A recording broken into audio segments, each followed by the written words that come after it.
What's up, everybody? Welcome back to the channel.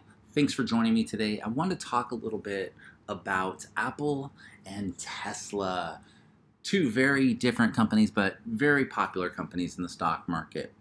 And I wanted to just kind of go over what I see, that's going to push profitability for each company going forward. In the short to mid-term, I would say it's a little hard to predict what's going to be happening in the next 10 years. Considering, Tesla really hasn't started blowing up within the last few years. So, anyways, guys, quick disclaimer: I am not a financial advisor. I'm just some guy on the internet who likes to make videos and have fun. Take everything I say as it is. It's just an opinion. It's in no way any kind of advice. Okay. And yeah, while you're here, like, subscribe, help me out. I really appreciate it. And let's get into it. So we'll start with Tesla, okay? And we're going to kind of go down the list here.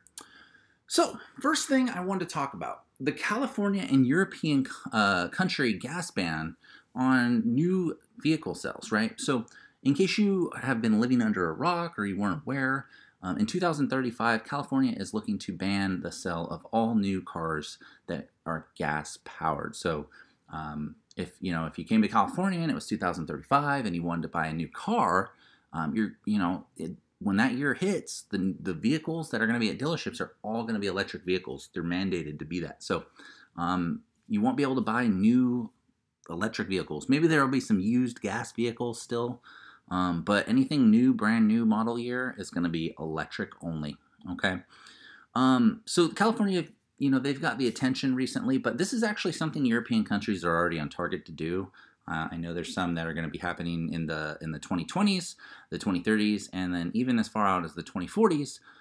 But this is a plan. This is, a lot of places in the world are going to start making this happen, guys, and it's just going to become a thing. And the world's going to start phasing out gas. It's just the way it is. I mean, it's a finite resource. Like I've told you guys in the past, I love cars that run on gas. I love the sound of an engine, and to me, it's kind of heartbreaking. But nothing lasts forever, right? So Tesla's, they're going to have a leg up because whenever you think of electric vehicles, you think Tesla, right? So it's just something to think about. This is definitely going to help the hype and the sale of new vehicles. And Tesla's going to have the leg up because Tesla is the leader right now, right? By a lot, by the way. Not even close. So there's that. Cheaper models and longer lasting batteries. This kind of goes back to what's going to happen, over time, is that Tesla's going to ramp up sales. They're going to make more affordable models that go farther and charge faster, right? And they're already working on this. I think there was rumor of a cheaper Tesla, like a $25,000 Tesla. And I was watching a video about the batteries that they're working on, and their hope is that they can store more power in the batteries, taking the vehicles farther, and then by having more charging access to the cells of the batteries, they're looking to actually supercharge them in 20 minutes or less. So I mean, if you're on a long road trip and you need to charge it up, 20 minutes, that's pretty quick. Little break, stretch your legs. But yeah, that's more reasonable than half an hour, 1 hour charging time, especially when you're just trying to get on the road.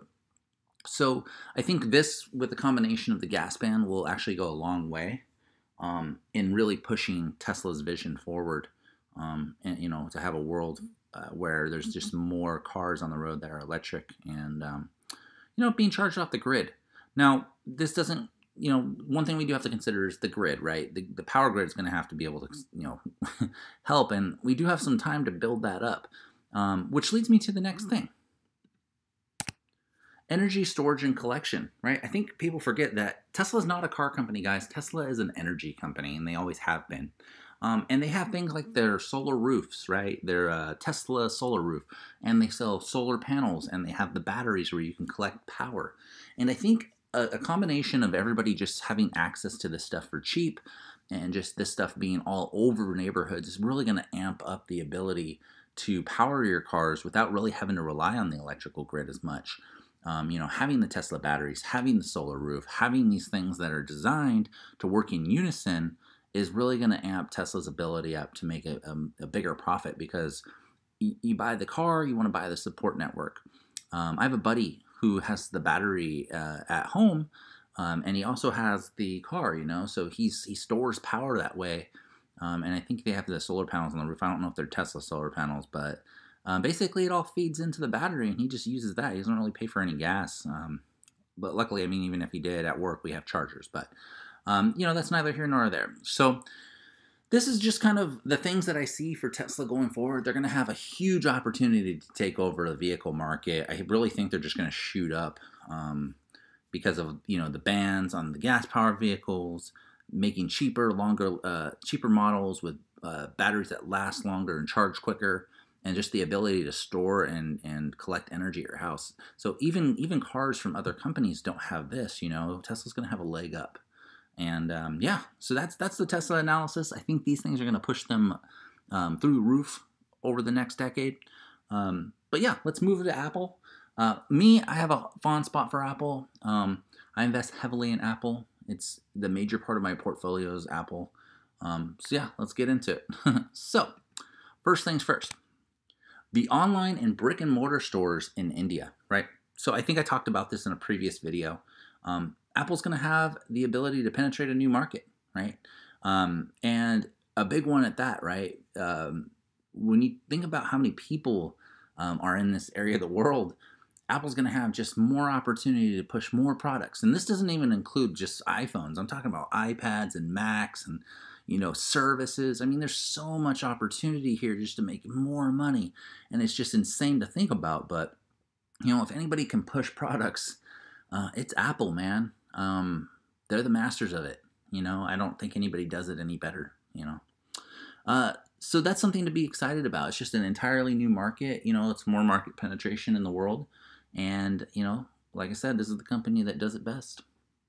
Moving on. New services like Apple One and the new fitness features, right? So these are just things that I see Apple moving into. They've kind of, they have exhausted hardware in some parts of the world. I think everybody knows somebody who has an iPhone or a Mac or an iPad, right? But, having the new Apple TV service or the music or the fitness or, the news apps, like there's all these services that they offer, and the sky's the limit. They can offer as much of this stuff as they want, and they can just keep adding new services that their hardware supports. So who knows what they're going to have next, man? Maybe they'll have their own phone network that works through Wi-Fi or something. Who knows? But, these are just things that you want to think about, because you're just adding more and more on top, I think Apple One's like $14.99 a month or something, and you get like almost all their features. So imagine, there's a million people, or a couple 100 million people, and they all pay $14 a month, It just mind boggles me. That's billions and billions of dollars of revenue. It's just free revenue. You don't have to manufacture that. You just have to store the data in a data center and then just deliver it, right? So this is definitely something I see Apple succeeding in and adding to. Who knows what other services are going to come out? They may come out with some crazy new thing we haven't even heard of. So definitely something to consider over the next decade is the service growth. They've shown that the services have been growing over the last few years. So this is something that is constantly breaking records on their balance sheets. All right, on to the last and final thing I want to talk about.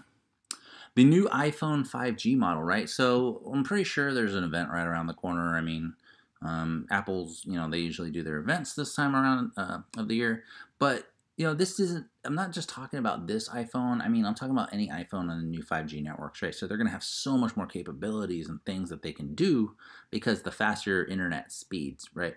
But I do know that this one's going to be a very historical model because this is the first 5G model, right? So everybody who has an iPhone and everybody who's ready for an upgrade is going to want to upgrade to this thing. So this is probably going to be more of a short-term play. Apple's probably going to benefit mostly within the next year or two from this. And yeah, I mean, even I'm an Android guy, and even I'm excited about this. So anyways, guys, those are the 3 catalysts for each company that I think are really going to push them forward over the next few years and really just push their values to the roof. If you guys have any others that you think are going to do just as good or better, let me know in the comments, guys. I'm always looking for more information.